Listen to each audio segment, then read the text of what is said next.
एक प्रमुख मागणी तुम्ही व्यक्त केलेली होती की शाळे आणि महाविद्यालयामध्ये सुद्धा पारंपरिक खेळांच्या स्पर्धांना अद्यापपर्यंत एवढा वाव नाही आहे आणि त्याचं गुणांमध्ये किंवा इतर आरक्षणामध्ये कुठेही फायदा होताना पाहायला मिळत नाही।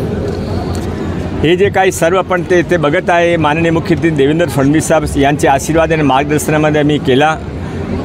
6 महिन्यापूर्वी ते काय नाही होता, 6 महिन्यामध्ये स्टेडियम इथे निर्माण केला। आता आपण बघू शकता की 20,000 विद्यार्थ्यांनी ते देशी खेळाचे महाकुंभमध्ये भाग घेतलेला आहे।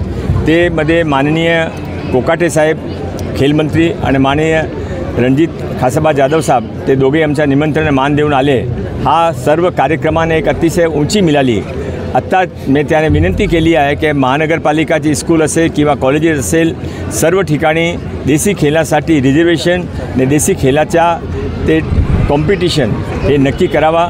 याशिवाय प्रत्येक वर्षी एक देशी खेळाचा महाकुंभ त्यामध्ये फक्त देशी खेळ असावा असा करावा।